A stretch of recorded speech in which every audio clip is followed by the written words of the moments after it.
Hi, I'm Will Gow. Welcome to Let the Adventure Find You. This is part 2 of our interview with Finbar O'Sullivan in the South Okanagan. And today we're going to be discussing in depth his vehicle, his Jeep Wrangler 2007. It's his vehicle to adventure. Like my other friend Edison with Windy Therapy, who travels by motorcycle in the Okanagan, Finbar's vehicle to adventure is his Jeep. So be prepared for a great in-depth review of his Jeep and to his adventures. So thank you for watching. Shit, Finbar, we're not going down. Yes, we are, Will.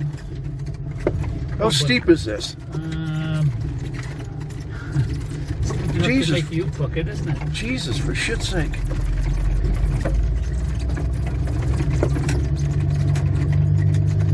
What do they got? What do they got? Okay, now you're at. Okay, now I'm going to ask you better questions. What kind of? Asking about his brakes while we're going downhill led us into a great complete review of his Jeep. So for the next 12 to 13 minutes, I hope you enjoy this detailed review. This has been riveted down. There's lots of work which I've modified on the Jeep. So this is a very, very heavily modified Jeep. So what you're seeing is Jeeps are famous for overheating. They're famous for lots of things. Not all of them good, and one of them is the fact they can get very, very hot. So the hood underneath what you're seeing there is vented, and what that does, it just allows my Jeep just to stay that little bit cooler. My winch on the front, I just want to go over that again because I don't think I explained it to you properly. So a winch is something that I use that if I'm stuck and really buried into a mud hole or something, I can use that to pull myself out by attaching to a tree or to another vehicle. This is something which a lot of people always seem to get fascinated with. So I have an air system. So one of the things we do is that we let the air out of our tires when we're climbing in really, really tough terrain or working in really tough terrain. But once you let the air out of the tires, we have to find a way of putting the air back into it. So I have a series of compressors which are built on into my Jeep, and I can plug in an air line, and I can bring my tire pressure back up again to where it was if I was on the highway. And you can do it for other vehicles too. I can do it for other vehicles. That's exactly right. So you might do it for me in case I can't get down the mountain again. And that's exactly right. But for you, I'm going to charge you a couple of bucks. You know that, eh? Okay. On the front as well, I have special headlights. They're very, very powerful, very, very strong. Just as you see on the other lights, which are there, and there's also on the roof of my vehicle, there's also a light too, put out by Night Rider. These are extra bright lights, so I can take the covers off them. I love to wheel at night, and it's amazing how challenging how the challenges change at night. So I really, really like that. It's one of those things I really look forward to, actually. Explain the special tires you have on here now. So the tires, these are a mud-rated tire. These are General X3s. I love these tires, and I love General. General are a really, really good quality product. As you can see, they can really not only go through the mud, but they can also clear it. So that's one of the things you really want to work on. So if you take a look at the tread, you can see how there's not much mud in it, and that's because these tires clear the mud and will actually give you more grip when you're going through it. I also increased the size of the wheels. You know, like I'm on running 35s. Some of the guys run bigger. Some of the guys go to 37s, and now 40 is the new kind of standard a lot of guys are aiming for. The suspension's also been heavily modified. So I don't know if you can see it properly, but if you take a look at the shock absorbers which are in there, these are a special made shock absorber made by Fox. All the springs, these springs come from Australia, made by Old Man Emu, and they're actually designed to carry the extra load and do the extra work that is needed. You remember the drive up and how how entertaining it was. Well, you know, you're not going to do that with standard stuff, if you know what I mean. So this is what we call a high lift jack. A high lift jack is, I hate the name, usually calling it a jack because it's a tool. It's a tool that we use if we get high centered. It allows us to kind of jack a vehicle. You can even use it as a winch. It's a really versatile tool, and it's one of those things you can't explain it in 2 minutes. The side of my body is armored as well. If you take a look at my door here, you can see just exactly what's going on. So the side doors, what it is, in BC we have a thing called pinstriping. We're kind of famous for it. So pinstriping is when the vehicles really start to really start when you get through bush. They actually, the whole body gets scratched. Actually, if I take a close look at my vehicle here, you can actually see the scratches which are on them. But we use that because what it does, it amplifies my door and gives my doors a lot more power and a lot more strength, and it actually does away with a lot of that pinstriping, the BC pinstriping. What else is there? There's a couple of other things on. So these things are called slide rails. So these slide rails which run around the bottom of my Jeep, so if I do get high center or if I do run it up on something, they can slide on these rails, and these rails help protect my body. Or should I say protect the body of my Jeep. I think I need more than that to protect my body. Again, on the tires, we're running through that. Oh yeah, these things. Yeah, these things are Australian. What are these?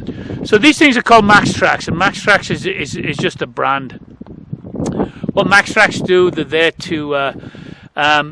they were originally designed for use in sand, so when a vehicle sinks into sand, what they will do is that you can put these in front of the wheels, and you can use them like a driving platform to help you drive out.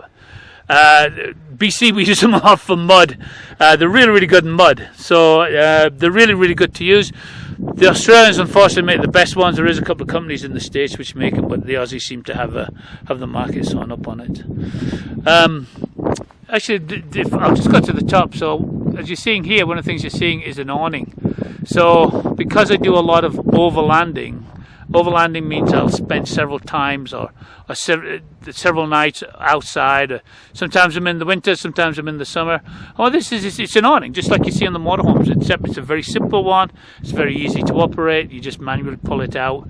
Actually, it's a bit of a pain in the ass, but you know something? In 35-degree weather, they're fantastic. And what you can see above it, which is, I'm not going to get it out because it's a full-on paint to do it, but that's a rooftop tent, and that actually goes up, and the ladder comes down, and I can actually sleep in that. And I do sleep in that rather a lot, actually. I love my rooftop tent.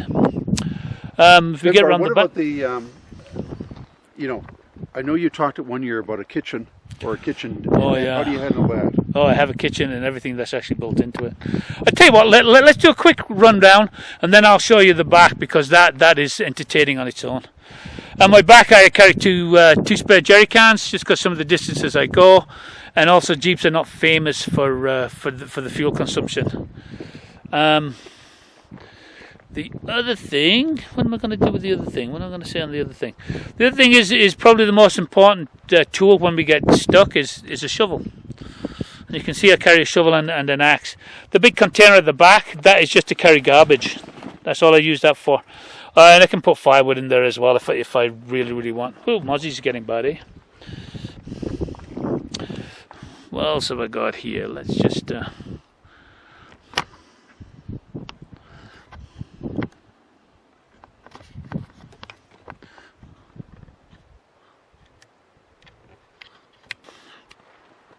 So I'm just going to go back to the back here. Well, so one of the things I see, again, if you notice the spare tire is exactly the same as every other tire that's on here.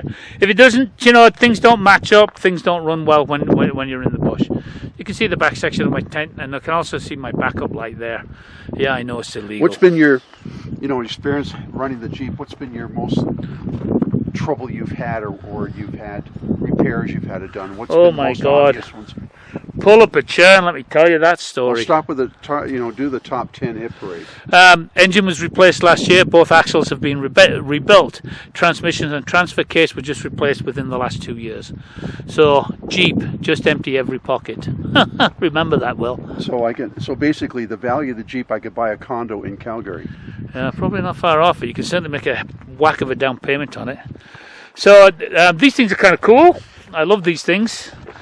These are steps, so one of the things that they do, they allow me to climb up, and if I want to open my Jeep or to open the rooftop tent, it just makes it so much easier. I don't have to hang from stuff. It just gives me a really, really good firm platform to kind of stand on. Really kind of like that, and actually there's two of them. The other thing which I've done too is on the front, what I've done from my roof rack, I've actually, what I did, this roof rack was highly modified. Actually, there's two roof racks in one here by the time I finished with it. But the other thing which I did is I actually took a bar. See this bar that runs across the front? Yeah. That's so I can actually climb up and actually work across across to work my to work the front of my tent and to take the covers off the light and stuff like that. A lot of that stuff is kind of designed for speed and time and making sure that all of that stuff gets done. Can we look inside for a minute in the back? Sure. Of course, my Jeep is a pig pen, you know that, eh? Well, hence the term piglet. Piglet. So you got the dog. Well, I got my dog seat, so that's the most important thing of all.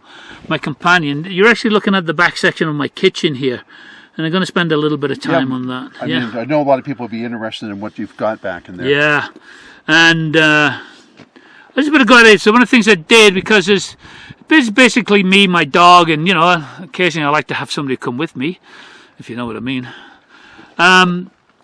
So really I need 2 seats. I don't want to carry four seats, but this thing, I set it up and built it in such a way that I can take all of the stuff out of the back and I can put the seats back in within 20 minutes. But really it's designed as a 2-seater with room, and that's exactly what I want. I spent my years backpacking, so one of the things I like having a little bit more space. I can now carry luxury items like food and beer, real food, which is goodwill. Okay, tell you what, I'm going to shut it down and we're going to take a look at my kitchen. Press the red button.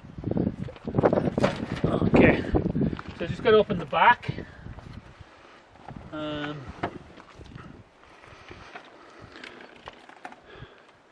Where'd you get this designed, or to come with the? Well, this design, actually, I've worked on the design. There's been versions of quote kitchens unquote around forever, but I work with Aqualoo out of Kelowna, and they were a company that it's a manufacturing company and a fabrication company, actually a really good fabrication company out of Kelowna, and they basically put the whole thing together. Todd Grunsfeld was the guy who runs the company, and he came up with the designs for it.